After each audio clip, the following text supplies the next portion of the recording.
자, 안녕하십니까. 위대한 열정 19강 하겠습니다. 강독입니다. 제가 읽고 아는 것만큼 설명하는 강독입니다. 지금 우리가 보고 있는 대목은 바르트의 주저 교의학에 대한 개괄적인 설명입니다. 그 12권으로 되어 있죠. 근데 방대한 책입니다. 제가 원서가 몇 권은 있을 것 같은데 누구한테 얻었나 해서 12권은 다 있는 게 아니라 한번 나중에 제가 서재에 가서 찾아보고 손에 잡히면 보여드리겠습니다. 제가 지금 여기 1층에 내려와서 생활하고 있는데 책은 일부만 가져왔어요. 2층에 책이 좀 거기 주로 거기 있죠. 어느 구석에 있는지 제가 지금 감은 잡히지 않습니다. 남아 있는지 아닌지도 확실하게 모르겠어요. 일단 한번 보겠습니다. 교회학 10권으로 되어 있는데 그 성격에 대해서 우리 앞에 강의에서 했고요. 이제 88쪽 이제 본격적으로 그 내용을 이렇게 단계별로 나눠서 설명합니다. 서론입니다. 프롤레고메나 이렇게 되어 있습니다. 88쪽 새로운 패러그래프입니다. 교의학은 교의학이죠. 프롤레고메나 서론이라고 하는 라틴어죠. 프롤레고메나로 시작한다. 19세기의 교의학은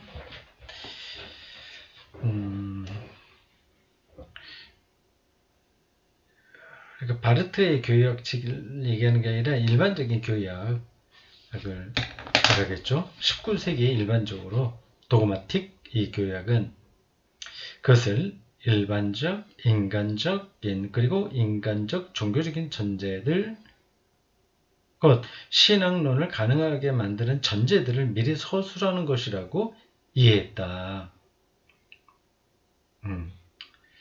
도그마틱의 출발을 일반적으로는 어떤 전제들을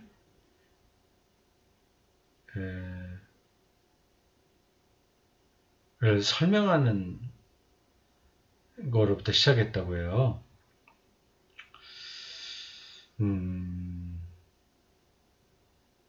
곧 다시 한번 읽어보겠습니다. 일반적인, 인간적인, 그리고 인간적 종교적인 전제들, 신앙론을 가능하게 만드는 전제들을 미리 서술하는 것이라고 이해했다.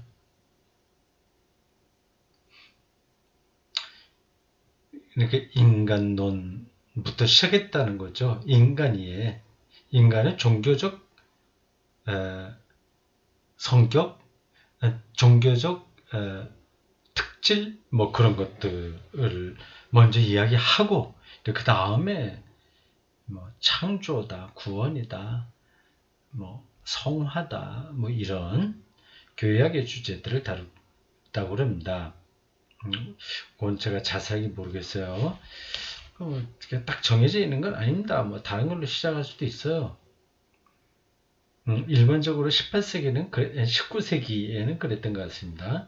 하지만 바르트는 자신의 교의학에서 프롤레고메나를 이와 정확하게 반대로 이해하면서 인간의 종교성 이런 것들을 하지 않고 곧바로 북소리를 크게 울리기 시작했다. 뜸들이지 않는다는 거죠. 직접 신학의 중요한 주제를 치고 들어갔습니다. 프롤레고메나에서 중요한 것은 믿음의 전제 아래서 내용과의 연속성 안에서 단지 앞서 말하는 것이며 믿음의 전제가 없이 이성적으로 내용과 독립적으로 믿음을 해명하는 것이 아니다. 무슨 말이에요? 이 서론에서 중요한 것은 이제 바르트의 그 교육 그 방대한 저서의 처음 시작 부분, 여기서 중요한 것은 내용과의 연속성 안에서 단지 앞서 말하는 것이지, 이렇게 내용은 그냥 얘기하는 거지, 뭐 다른 뭐가 아니, 뜸들이는 거 아니다. 이제 그 얘기입니다. 종교적인 것, 인간의 종교적 특질 그런 거 얘기하는 거 아니다. 앞에 있는 내용, 아니, 앞이 아니라 나중에 말해야 될 기독교의 그 핵심 내용, 그걸 먼저 얘기하는 거지, 뭐 다른 거 아니다. 그것이면 내용과 독립적으로 믿음을 해명하는 것이 아니다.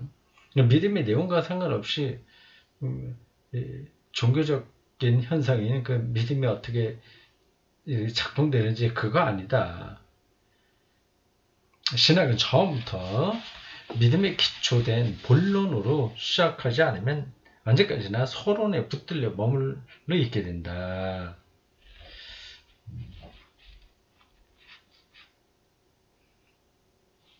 신학은 첫 단어부터 이미 사안을 다루지 않으면, 사안이라고 하는 건 기독교 교리의 핵심을 얘기하는 거예요. 그걸 안 하면 결코 사안에 도달하지 못한다. 잠깐만 애들로서 빙글빙글 돌고 그 전곡을 찌르지 못하는 거죠. 이제 바르트의 입장입니다. 다르게도 얘기할 수 있어요. 일단 바르트는 이제 그런 생각이었다는 거죠. 나아가 하나님이 인간에게 하나님 자신에 관해 말하기를 시작하지 않으신다면 신학이 하나님에 관해 말한다는 것 자체가 불가능하다. 그러니까 이 바르트의 프롤레고메는 말씀론인가요? 하나님이 말씀하신다, 그걸 얘기하는 것 같아요. 다짜고짜로 처음부터 그런 얘기 하지 않으면 이제 결국은 그런 이제 하나님에 대해서는 말할 수 없다. 이제 자꾸만 변종만 울리게 된다는 거죠. 신학은 언제나 또다시 바로 그 시작으로 시작할 때 하나님에 관해 말할 수 있다. 그래서 우리가 가장 먼저 말해야 하는 것은 하나님께서 먼저 말씀하시고 먼저 말씀하셔야만 한다는 사실을 존중하고 진지하게 여기는 것이다. 이라는 설명도 설교 같죠. 맞아, 하나님이 말씀하실지 하나님이 계시하실지 그러니까 귀를 기울여야지, 뭐 비슷한 겁니다. 근데 아니 비슷하게 들리긴 한데 바르트 뭐 그런 얘기를 하는 거 아니에요.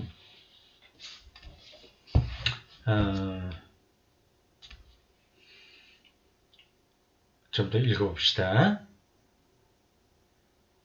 이와 같은 이해를 배경으로 하여 바르트의 프롤레고메나는 서론은 교약 전체를 핵심적으로 요약한다.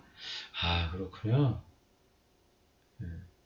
교약 전체를 거기에 요약하고 다음에 이제 본론에 가서 그걸 하나하나 더 풀어나갔나 봅니다. 더 정확하게 말하면 그의 프롤레고메나는 포괄적인 하나님의 말씀론이다. 예, 하나님 말씀하시다 하는 게 어떤 사태냐, 그걸 프롤레고메나로 다루고 있습니다.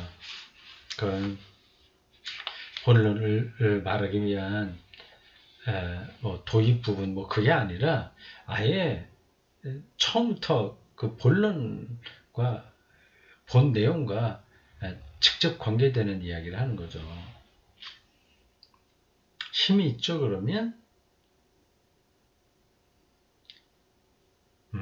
바르트에 의하면 하나님의 말씀 또는 계시는 말씀과 계시가 어떻게 연관되냐도 조금 복잡합니다. 말씀도 성경만을 이야기하냐? 아니죠. 성경이 하나님 말씀인데 그거는 기록된 말씀이죠. 그 또 설교도 하나님의 말씀이라고 하지 않습니까? 그 선포로서의 하나님 말씀. 원래 하나님이 하시는 원래 그 말씀, 어, 그 뭐라고 되나? 좀 읽어보겠습니다. 그 말씀 또는 계시는 하나님께서 말씀하시는 사건이며, 그래서 하나님의 음성이 들려지는 사건이다. 하나님의 말씀은 단순히 하나님이 어떤 것을 말하신다는 것이 아니라 말씀하시는 하나님 자신을 의미한다. 계시, 자기 계시예요. 그래서 그 말씀하신다. 그게 하나님이에요. 내용이면서 동시에 그 주체이기도 합니다. 이런 설명들이 확 와닿진 않죠. 좀 더 가보겠습니다. 하나님의 말씀은 하나님과 구분되는 어떤 것이 아니라 나오잖아요. 하나님 말씀과 하나님이 하나님이 있고 하나님 말씀이 따로 있는 게 아닌 거예요. 언어가 말씀이, 언어가 하나님인 거죠. 말씀이 하나님입니다. 다시요. 하나님의 말씀은 하나님과 구분되는 어떤 것이 아니라 바로 하나님 자신이다. 이는 곳. 하나님 나라는 하나님과 구분되는 어떤 것이 아니라 하나님 자신이다. 이렇게 말하는 것 같습니다. 우리는 하나님 나라면 하나님이 있고 나라는 통치니까요. 하나님이 있고 하나님이 하나님이 통치하신다. 그러니까 하나님이 따로 있고 통치를 어떻게 하신다.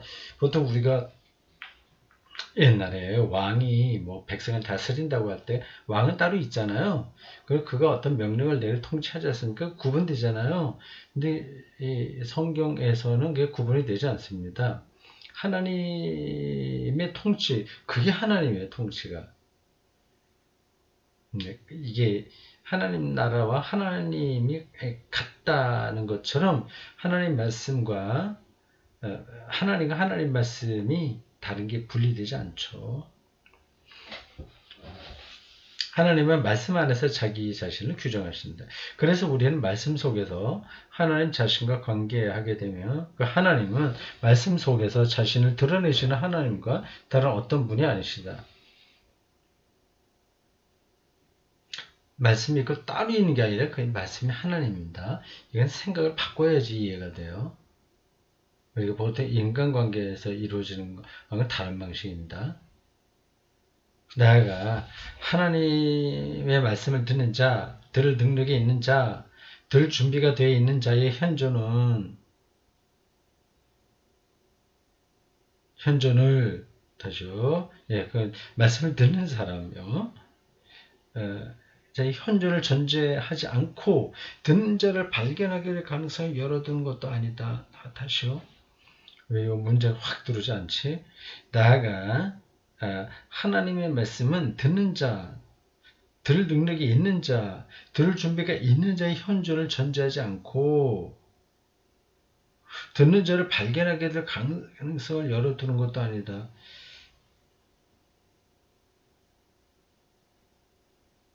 이건 좀 표현이 애매하네. 하나님의 말씀을 듣는 자, 하나님의 말씀을 듣는 자 말이에요. 그 현존을 전제하지 않고 그럼 공중에 떠 있다는 얘기야? 듣는 자를 전제하지 않고 말씀하신다는 건가? 그건 아닌데. 바르트가 이렇게 얘기했을 까닭이 없을 텐데요. 내가 잘못 알고 있나?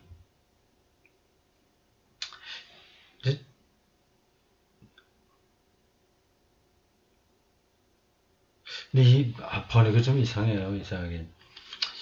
하나님의 말씀은 듣는 자, 들을 능력이 있는 자, 들을 준비가 있는 자 현재를 전제하지 않고 않는다는 걸로 일단 끝난 문장인가?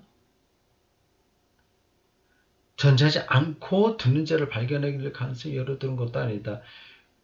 그 현재를 전제하지 않는다고 하는 것을 부정하는 거죠. 이 문장이 전체로 보면. 그걸 전제하지 않고 듣는 자를 발견할 가능성이 열어두는 것이 아니다. 그걸 전제한다는 거죠. 구체적인 듣는 자를 전제하는 거죠. 좀 매끄럽지 않네, 번역이. 좀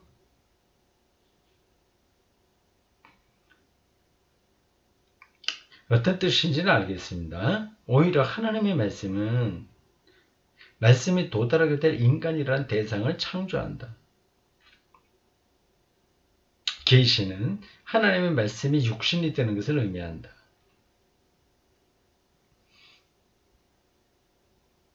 이것은 말씀이 한 인간으로 변화된다는 것이 아니라 한 인간 속에서 말씀이 인간 존재를 수용한다는 것. 인간 존재. 그 결과 그 인간에게 인지된다는 것을 의미한다. 구체적인 인간에게 이해되는 것, 인지되는 것. 그때 하나님의 말씀이 성립되는 거죠. 마지막으로 하나님의 말씀은 사건이고 행동이다. 이것은 그러니까 이 말씀이 이렇게 문자로 기록된 것만을 가리키는 건 아니에요. 마르트에게는 그게 또 포괄적이에요. 계시예요. 통치예요. 다스림이고 사건입니다. 여기 돼 있잖아요. 말씀은 그 사건과 행동이다. 이게 말씀을 문자로만 생각하지 않습니다.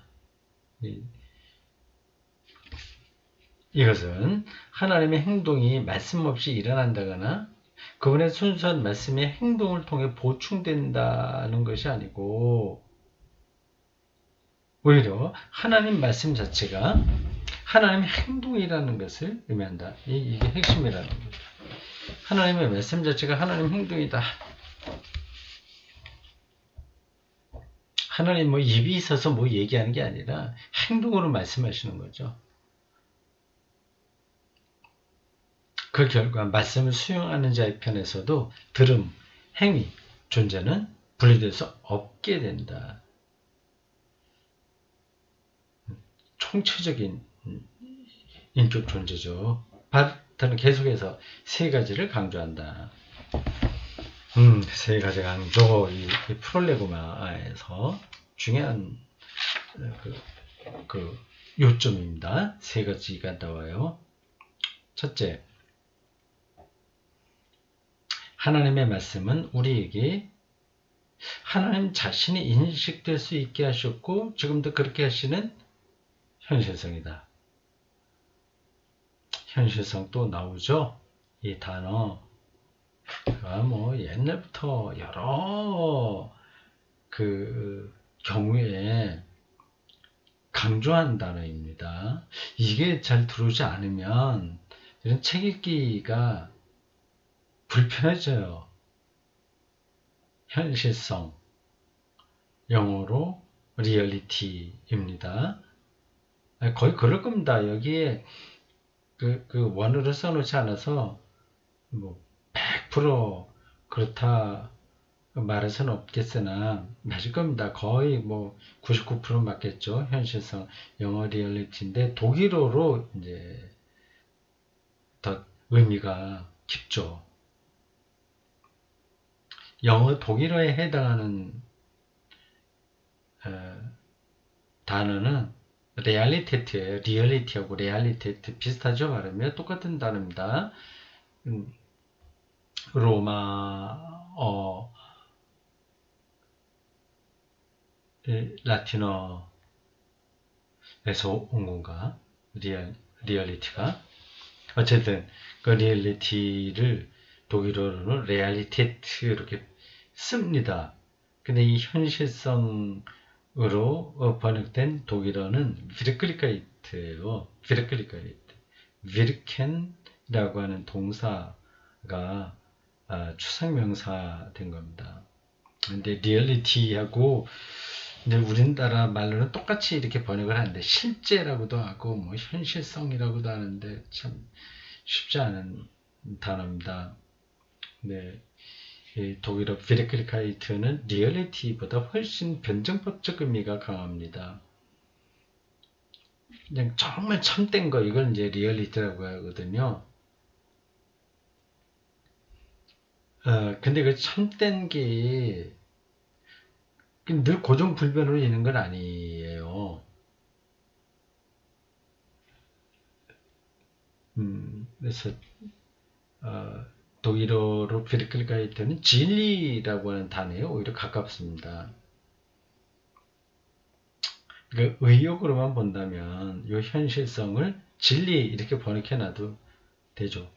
다시요. 하나님의 말씀은 우리에게 하나님 자신이 인식될 수 있게 하셨고 지금도 그렇게 하시는 현실성이다.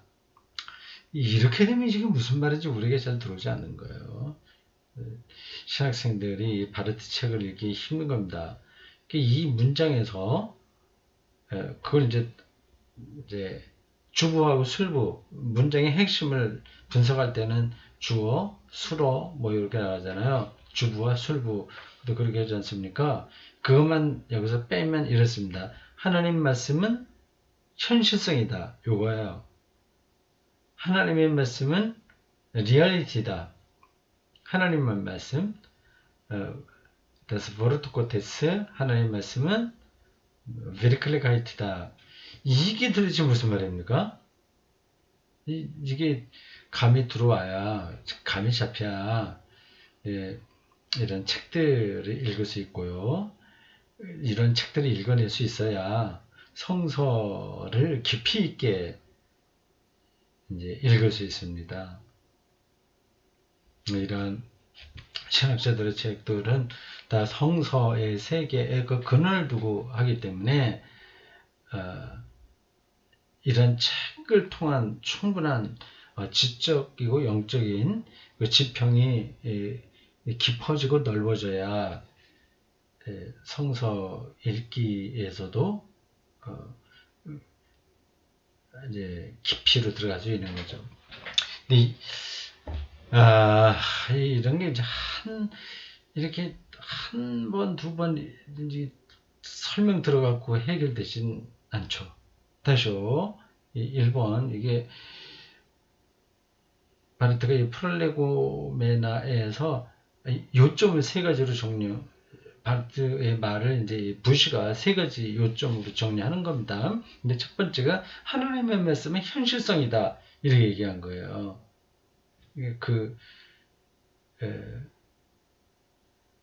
어떤 현실성이냐 이제 그게 이제 그 문장 중간에 있는 거죠. 어떤 현실성이냐? 우리에게 하나님 자신이 인식될 수 있게 하셨고 하나님 인식, 하나님 창조주 하나님을 사랑이 많으신 하나님을 정의로우신 하나님을 인식할 수 하셨고 지금도 그렇게 하시는 현실성이다. 그래요. 그러니까 하나님의 말씀의 차원이 이 바르트에게는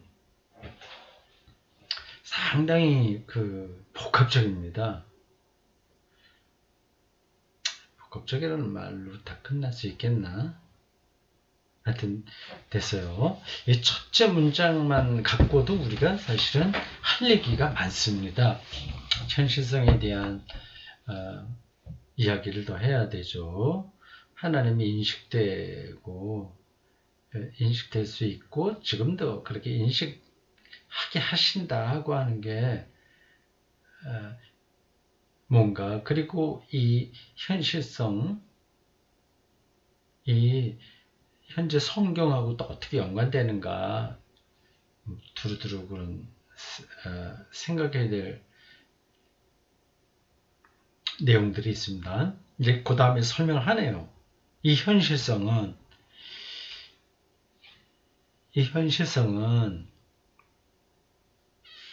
이 리얼리티는 우리 독일어는 참 익숙하지 않으니까 이제 영어로요. 리얼리티는 그건 그래도 우리에게 좀 들어오죠.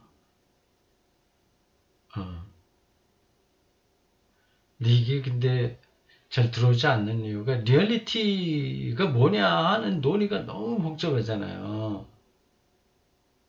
근데 그걸 어떻게 이해하느냐에 따라서 또 이게 이런 문장도 다르게 들어올 수 있단 말이에요. 리얼리티가 뭐냐? 원소냐? 그러니까 그 헬라 철학자들이 가장 이 세상의 본질이 뭐냐라고 할 때 그게 리얼리티입니다. 그래도 원소라고도 얘기해요. 물, 불, 뭐 네 가지 원소. 또 뭐 과정 철학자들은 프로세스가 리얼리티다 얘기를 하죠.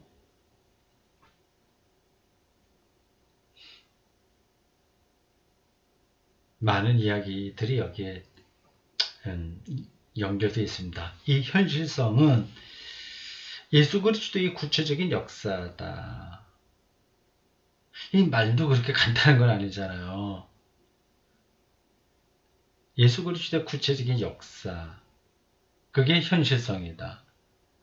하나님을 자기를 드러내고 우리에게 알게 하는 현실성이다. 그 현실성이 바로 하나님의 말씀이니까. 그러니까 하나님의 말씀은 예수 그리스도의 구체적인 역사다. 이러한 논리가 성립됩니다. 이 역사 안에는 이스라엘의 역사가 총합으로 요약되어 있고 그 역사는 성령을 통해 우리에게 전달된다. 이것은 성서가 우리에게 증언하는 것이며 교회가 성서에 근거하여 선포하는 것이다. 증언을 우리가 듣고 거기에 근거해서 우리가 선포하고 이와 같은 내용이 바르트의 3중 형태의 말씀론이다.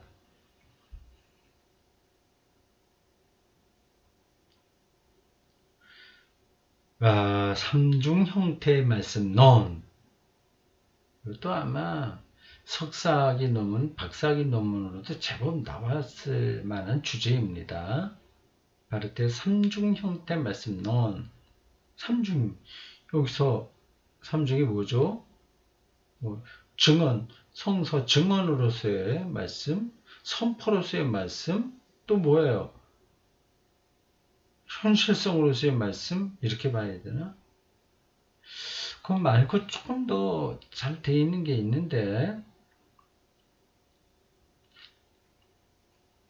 지금 제가, 그게 딱 잡히지가 않네요. 하여튼, 여기 나온 문장만으로 보면, 그 선포로서의 말씀, 이건 분명합니다. 제가 앞에서 잠깐 얘기했어요.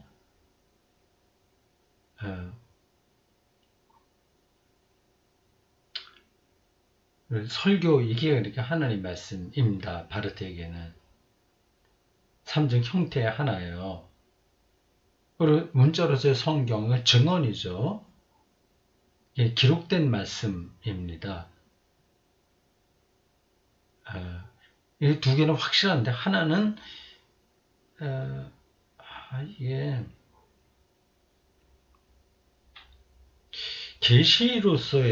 계시로서의 말씀 이렇게 봐야 되는데 하나님이 자기를 계시하신다. 원래 하나님 행위죠. 그 하나님의 역사 안에서 행하는 행위가 있어요. 역사라고 보면 되겠네요.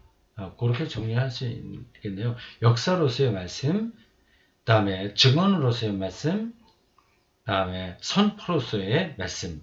세 가지 형태입니다. 그렇게 보면 되겠습니다.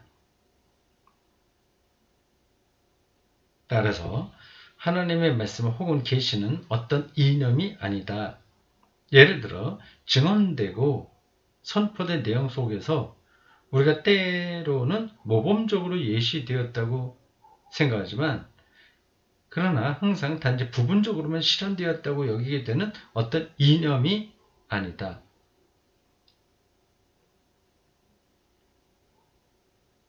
어떤 이념이 아니다. 이념이라고 한다면 우리가 생각하는 거잖아요. 이데아. 그게 아니라 하나님의 구원 행위죠. 그게 중요한 거죠. 하나님 말씀론에서. 오히려 하나님의 말씀 혹은 계시는 증언되고 선포되는 사건 속에서 하나님이 말씀하시는 현실성과 동일하다.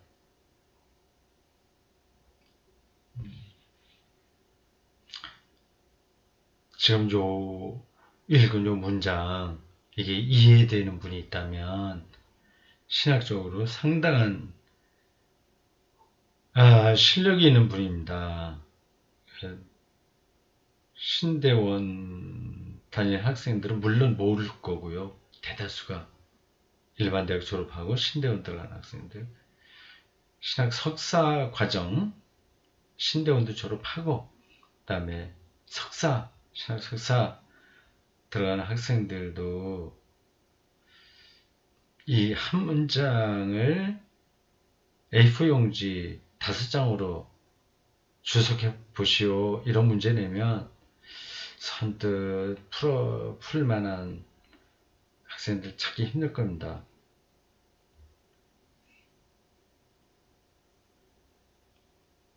하나님의 말씀 혹은 계시는, 말씀의 계시는 여기서 같은 뜻이에요. 증언되고 선포되는 사건 속에서 성수가 우리에게 증언했고 우리가 그걸 선포하는데 그 사건 속에서 하나님이 말씀하시는 현실성과 동일하다.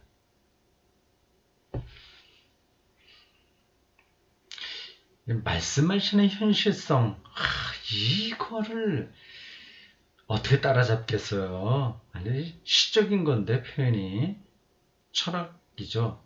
바르트는 철학을 별로 좋아하지는 않았습니다. 철학적으로 신앙하는 거. 근데 이 사람 자체가 하는 그 신학 작업은 그걸 바탕에 깔고 있습니다.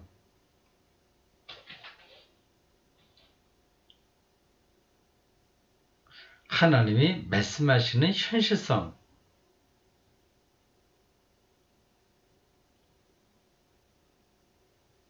자, 됐고.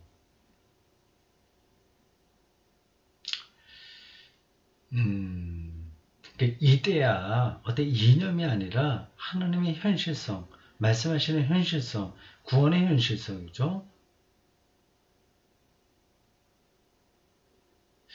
그거를 붙드는 게 중요하다는 거예요.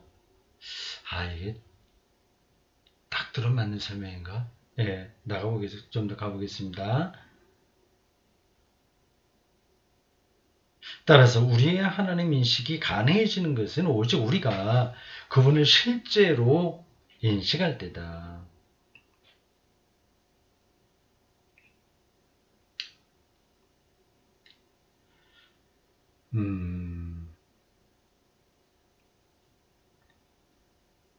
성경의 말씀에 따라서 나는 하루에 30분씩 기도할 거야. 30분씩 성경 볼 거야.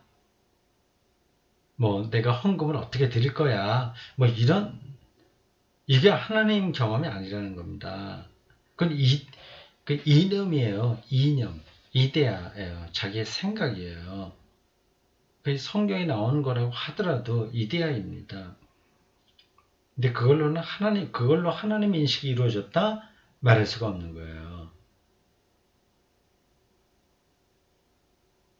그러나 우리가 하나님을 실제로 인식하게 되는 것은 우리의 능력으로 그분을 인식할 수 있기 때문이 아니라 하나님께서 말씀하시는 가운데 우리에게 하나님 자신이 인식되도록 해주시기 때문이다.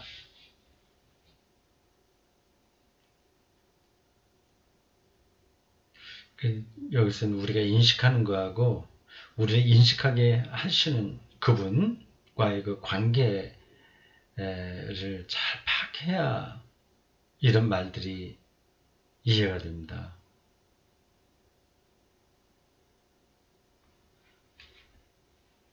기도하면 다 우리가 하나님을 이해할 수 있도록 해주실 거야. 이걸 하는 게 아니에요.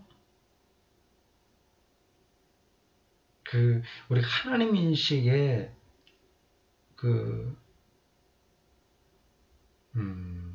아주 깊은 층, 우리의 인식으로 쉽사리 이렇게 설명하거나 분석해낼 수 없다는 그 지점까지 이르러서야 인식되는 분이니, 그건 하나님이 우리가 인식할 수 있도록 해주셨다는 말을 할 수밖에 없는 거죠. 제가 앞에서도 얘기를 한 거고 다른 때도 종종 비슷한 경우에 예를 든 거지만 시인의 시 경험하고 비슷한 거예요. 시가 나에게 왔다 이렇게 얘기하지 않습니까? 그건 어떻게 보면 말장난이에요. 시인 자기가 썼으면서 무슨 그따위로 얘기를 해. 근데 이 시는 자기 쓸 수가 없습니다. 그래서 아시겠죠? 무슨 뜻이죠? 제가 더 설명하지 않겠습니다. 뭐 시를 쓸 수 있죠. 기술적으로 쓸 수 있죠. 이제 그런 것들은 죽은 시라고 합니다. 아무리 시어를 나열 잘해도 그건 살아있는 시가 안 되는 거예요. 자, 그렇게 하고 2번까지 오늘 보겠습니다.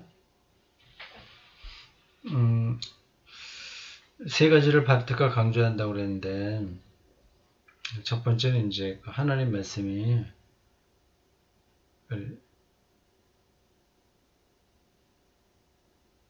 우리가 하나님을 이해하는데 주도권이 그분에게 있다 그 얘기입니다. 내가 하는 게 아니라 그분이 주도하신다. 그렇죠.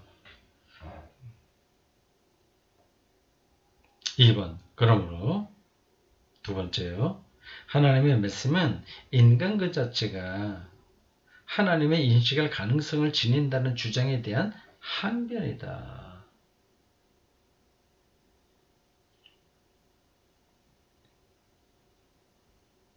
시인이 시를 쓸 수 있다고 있을 가능성이 있다, 능력이 있다는 주장에 대한 항변이다 하는 거하고 비슷한 말이에요. 인간은 스스로 힘으로는 참 하나님이 인간 자신에게 은폐되어 있다는 사실조차 알지 못한다. 또한 이 사실도 하나님의 말씀을 통해 인간에게 말해진다.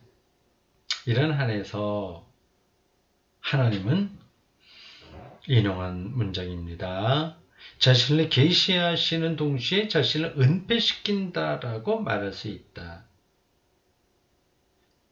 계시, 노출과 계시, 드러냄과 동시에 은폐, 은폐성과 탈은폐성의 변증법적 관계 속에서 하나님이 우리에게 말씀하신다. 이렇게 설명할 수 있습니다. 이러한 말들이 너무 관념적이야. 그게 도대체 무슨 얘기인가 이렇게 들리실 겁니다.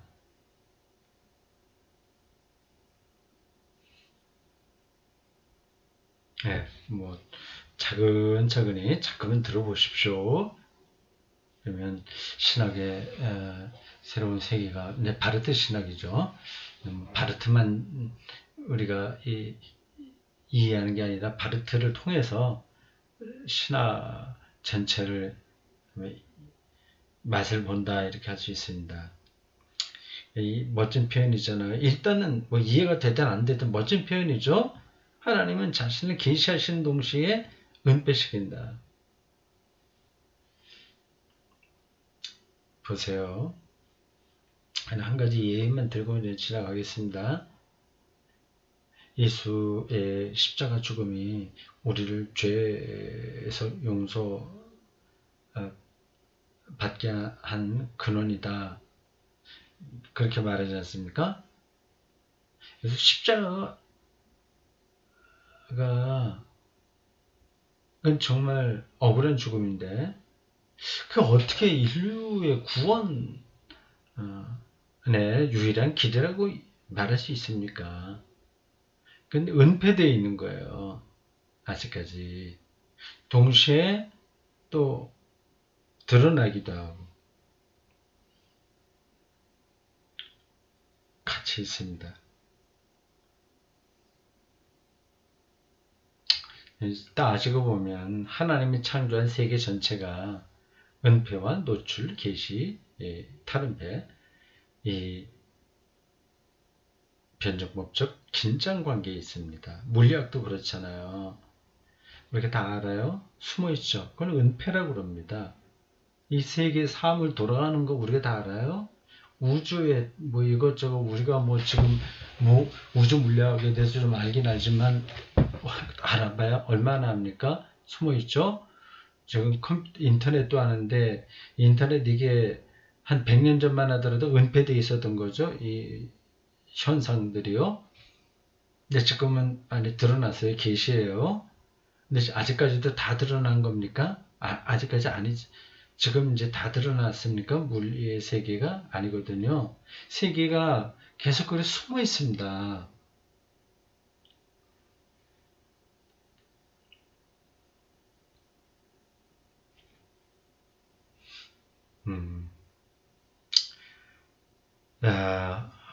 제가 눈이 약간 감기네요. 이상하게. 오늘 일을 좀 많이 해서 그렇습니다. 월요일인데 5월 4일인데 모종을 여태까지 안 했다가 오늘 영천 시내에 나가서 그 모종 한 24~25개인가 뭐 흔하게 하는 모종이요. 도마도부터 시작해서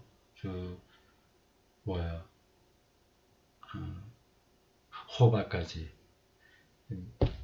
사오고 뭐 이렇게 또 밭 좀 정리하고 물 주고 물 먼저 주고 구멍구멍에 그 다음에 심고 하여튼 그 다음에 또 물 뿌리고 다시 또 뭐 이렇게 좀 이 고랑 같은 거 더 정리하고 또 그 사이에 하다 보니까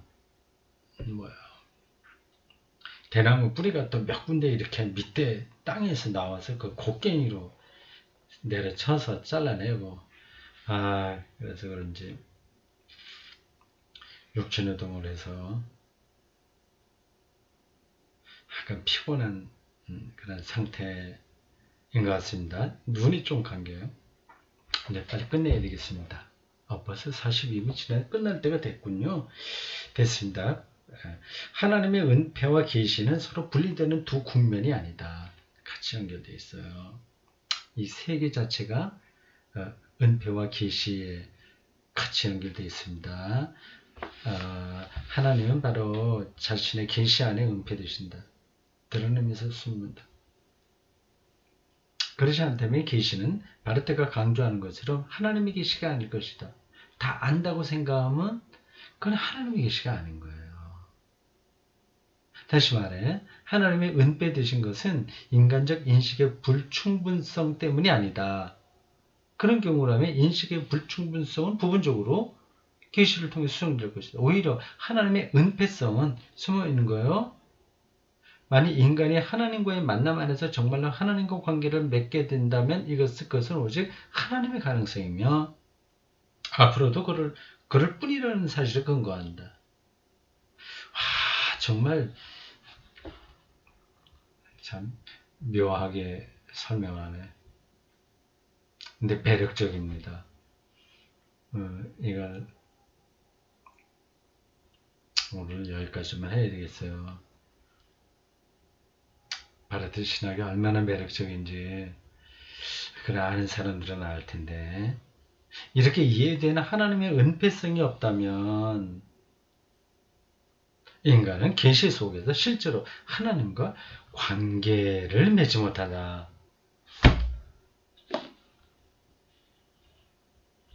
이러한 몇 마디 말이라도 이해를 한다면 설교자들이 좀 겸손해질 수 있는데 은폐라고 하는 걸 알기만 하다. 네, 여기까지 하겠습니다. 수고했습니다.